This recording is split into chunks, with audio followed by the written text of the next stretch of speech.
ओम श्री गुरुवे नमः। भाइयों एवं बहनों, राधे राधे। गोपी गीत के तीसरे श्लोक पर बोला जा रहा है। गोपी गीत बहुत ही समुद्रवत है। इस पर बोलना समुद्र में से एक दो बूंद निकालने जैसा ही है।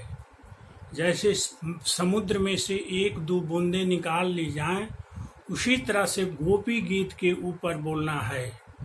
गोपी गीत इस सृष्टि का सबसे ही अद्भुत चीज है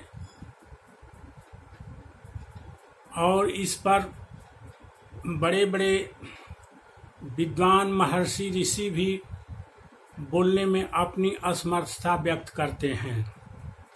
गोपियां जो है तीसरे श्लोक में भय के बारे में बोल रही हैं कि भगवान हे प्रियतम, आप विभिन्न प्रकार के भयों से हम लोगों को बचाते हैं। अब इसके बाद जो है हम लोग अनुशासन पर बात करेंगे। गोपियां अनुशासन के बारे में बोल रही हैं और भगवान गीता में कहते हैं कि जदा जदा ही धर्मस्य ग्लानिर्भवति भारत अभ्युत्थानम अधर्मस्य तदा आत्मानं सृजाम्यहम्। जब जब भी भारत भूमि पर धर्म की हानि होती है, धर्म को छोड़कर लोग, सनातन को छोड़कर लोग खराब खराब मार्गों पर चलने के लिए चलते हैं, तब तक जो है भगवान को सीख देने के लिए इस धराधाम पर अवतरित होना पड़ता है। सबसे पहले हम लोग विचार करते हैं कि जो इंद्र हैं, देवताओं के राजा हैं, जिसके अंदर जो है सूर्य हैं, अग्निदेव हैं, वायुदेव हैं, वरुण देव हैं, सब देवता लोग उनके अंदर हैं। सबके वो राजा हैं, जो है सबके राजा हैं और उन्हीं के अनुशासन पाकर लोग तरह तरह से उनके अंदर देवता लोग जो है सृष्टि के संचालन में लगे हुए हैं। लेकिन जब इंद्र को भी घमंड हो गया तो इंद्र को सबक सिखाने के लिए भगवान जो है वेद विहित जो सनातन धर्म है, जो वेदों में सनातन का वर्णन है, जो है उसके अनुसार जो है पहले गोवर्धन की पूजा करते हैं। सारे ग्वाल बाल जो है जितने भी ब्रज के जो है ब्राह्मण समुदाय हैं, पुरोहित हैं, जो कोई भी ब्रज में है, सब लोग जाते हैं गोवर्धन जी के पास जो है और गोवर्धन जी की पूजा करते हैं। वहाँ पर गोवर्धन 3 चीजों की पूजा होती है। पहले ब्राह्मणों की पूजा होती है, गौओं की पूजा होती है, इसके बाद जो है गोवर्धन जी की पूजा होती है। गोवर्धन जो साक्षात प्रकृति रूप में हैं और मनुष्य को तरह तरह के जो है फल देते हैं, घास गायों को चारा देते हैं, सब कुछ प्रदान करते हैं। और आज भी हम लोग देखते हैं कि प्रकृति के द्वारा ही सारी चीजें हम लोगों को दी जाती हैं। लेकिन इस प्रकार भगवान जो है गोवर्धन की माने वेद को जानने वाले जो वेदविद ब्राह्मण हैं उनको बुलाया जाता है जो है, और उनको बुलाकर जो है वेद के जो मंत्र हैं, कर्मकांड के जो जितने भी मंत्र हैं, वेद में 80,000 कर्मकांड के मंत्र हैं, सभी जो है भगवान की श्वास से निकले हुए हैं। इन मंत्रों का विनाश नहीं होता है, सब कुछ संसार में विनष्ट हो जाएगा, प्रलय हो जाएगा। लेकिन ज्यों ही भगवान अपने संकल्प के द्वारा संसार की और इस सृष्टि की ब्रह्मांड की रचना करते हैं, त्यों ही उनके सांस से वेद भी प्रकट हो जाते हैं। वेदों के कोई रचयिता नहीं हैं, ये वेद स्वयं भगवान के सांस से निकले हुए हैं।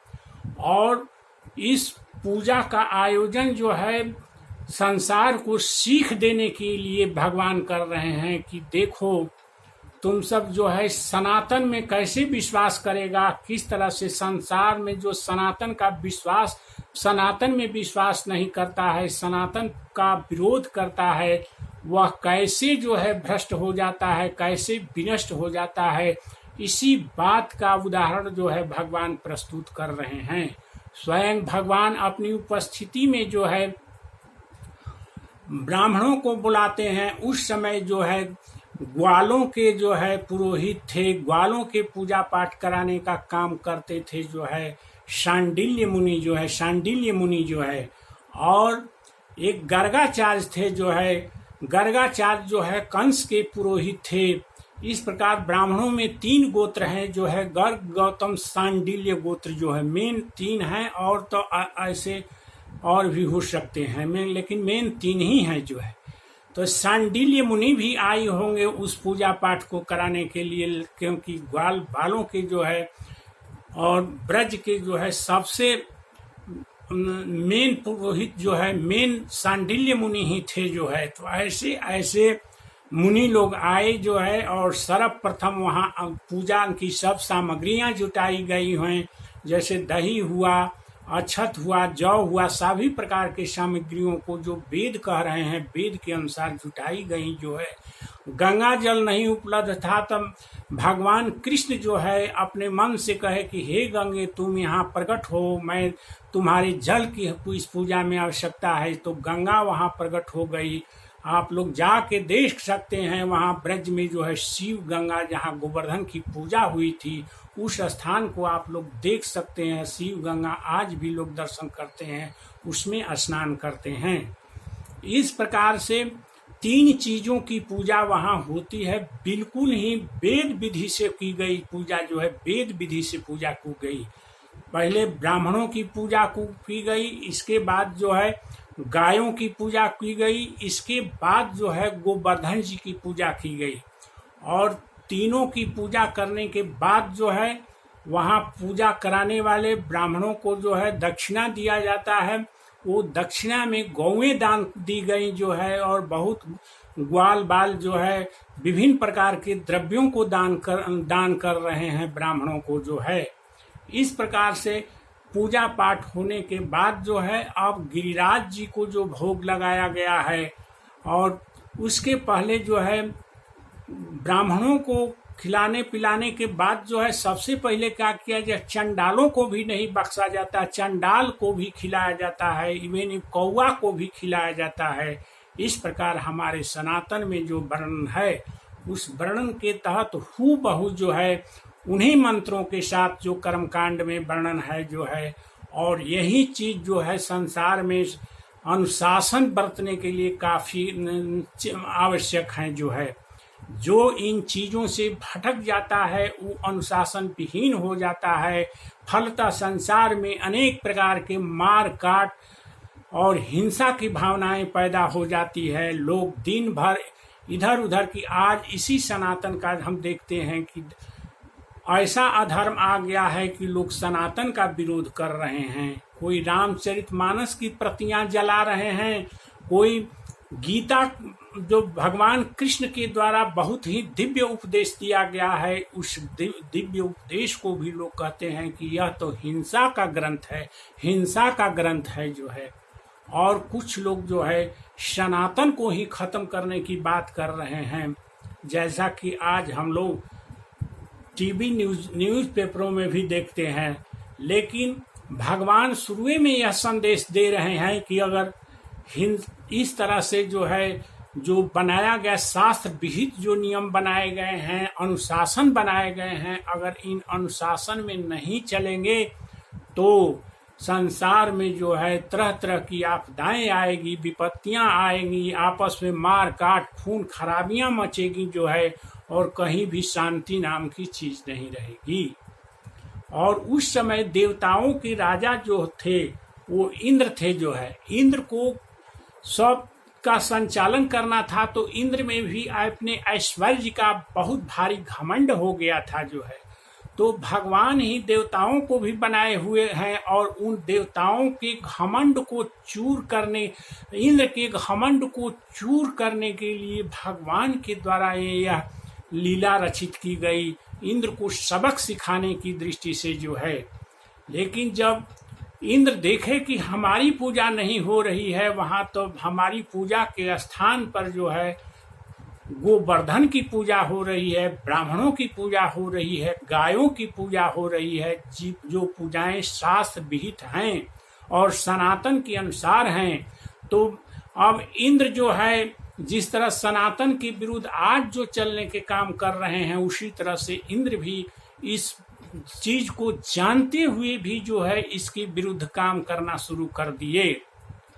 अब वर्ष मारुताद वैदु अनिलाद वर्ष मारुताद वैदुतानलाद कहते हैं कि वर्षा कर अपने संवर्तक नामक बादलों को भेज दिए ब्रज में, जो है कि जाकर जो प्रलय के बादल माने जाते हैं, जो कि जाकर ब्रज में इतनी वर्षा करो कि पूरा ब्रज जो है जलमग्न हो जाए और पूरा ब्रज नष्ट हो जाए। जो है इस मनसा से कुपित होकर क्रोध करके अपने अहंकार के बल में जो है इंद्र जो है बारिश करने लगे।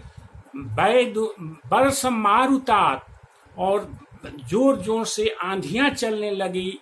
यहाँ वायु देवता भी उनका समर्थन करने लगे, जोर जोर की आंधियां चलने लगी जो है, और जोर जोर की बारिश होने लगी जो है। वैदुतानिलाद बिजली गरजने लगी जो है, बिजली के में जो है आग उगलने लगी, बिजली आकाश से आग की वर्षा होने लगी। इस प्रकार से अग्निदेव भी अपना काम करने लगे हैं। वैदुतानलाद और गोपियां कह रही हैं कि इन झंझावा अग्नि से भी, हे प्रियतम, तुमने अग्नि से, वर्षा से, आंधी से, तूफान से, ओला वृष्टि से और अग्नि से जो है हम लोगों की रक्षा की है। इंद्र जो है इतने कुपित हो गए जो है कि वो नष्ट कर देना चाहते थे। इसके बाद जब सभी लोग जो है त्राहिमाम करने लगे, तो भगवान को जो है कहे कि सभी लोग आ जाइए। जो है गिरिराज जी को जो है अपने एक हाथों से उठाना पड़ा जो है, और उठा करके जो है सब नीचे जो गड्ढा बन गया। गिरिराज जी 7 कोस में हैं, 21 किलोमीटर में हैं। 21 किलोमीटर के पहाड़ को भगवान कृष्ण ने एक हाथ पर उठा लिए और कहे सब ग्वाल बालों को, जितने भी संपूर्ण ब्राह्मणों को, जितने भी लोग थे ब्रज के अंदर, सबको कहे कि सब अपने बाल बच्चों को लेकर जो है गिरिराज जी के अंदर ही जो गड्ढा बना है, इस गड्ढे में आप लोग आ जाइए। और उसी गड्ढे में सब लोग चले गए जो है। 7 दिन तक इंद्र वर्षा करते रहे, 7 दिन तक इंद्र वर्षा करते रहे। लेकिन 7 दिन तक भगवान गोवर्धन को उठाकर खड़े हैं जो है अपने जोग माया से। जितने भी लोग 7 दिन तक व्याकुल थे, विश्राम नहीं किए थे, थके थे, सबके थकान को भगवान दूर कर दिए, सबके भूख को भगवान मिटा दिए जो है, क्योंकि भगवान की पर्सनल पावर है जोग माया जो है। इस प्रकार जो 7 दिन तक जब जल वृष्टि करते रहे इंद्र जो है, तो 7 दिन के बाद पता लगाने के लिए अपना दूत भेजते हैं कि ब्रज में तब सारे श्री स्वाहा हो गया होगा, सब लोग मर गए होंगे उस अज्ञानी बालक के द्वारा जो है ढिठई करने के कारण जो है। तो उनके दूत जाकर कह रहे हैं कि ब्रज में महाराज कोई नहीं मरा है, न वहाँ कोई डूबा है, वहाँ तो धूल उड़ रहा है जो है, धूला उड़ रहा है जो है। जब इंद्र के कान में ऐसी बातें पहुंचती है तो इंद्र के होश उड़ गए, कहे कि बाप रे बाप, यह काम तो बिना भगवान के कोई कर ही नहीं सकता है। अपने बादलों को आदेश दिए कि वृष्टि करना तुम बंद कर दो। बादल जो है वृष्टि करना बंद कर दिए जो है। वहाँ जो है सूर्य की रोशनी निकल आई जो है। तब जो है भगवान कृष्ण कहे कि आप लोग गड्ढों से बाहर निकल जाइए, अपने अपने घरों से बाहर से अपने अपने घरों को चले जाइए जो है। तब सब लोग गड्ढे से निकले तो भगवान कृष्ण जो है गोवर्धन को वहाँ रख दिए जो है। सारी स्त्रियां, सारे लोग जो है भगवान कृष्ण के गुणगानों को करते हुए अपने अपने घर को लौट रहे हैं।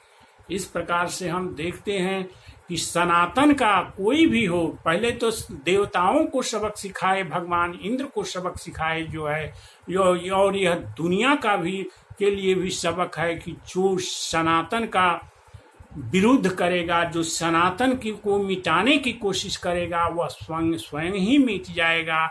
उसको मिटने में कोई देर नहीं लगेगी। आज कोई रामचरितमानस की प्रति जला रहा है, कोई गीता की प्रति जला रहा है, कोई कुछ कर रहा है, कोई कुछ कर रहा है। बस आज इतना ही। कल इससे हम लोगों को शिक्षा लेनी चाहिए जो है। कल इसके बाद का जो बात है उस बात पर बोला जाएगा। बस आज इतना ही। श्री राधे राधे राधे।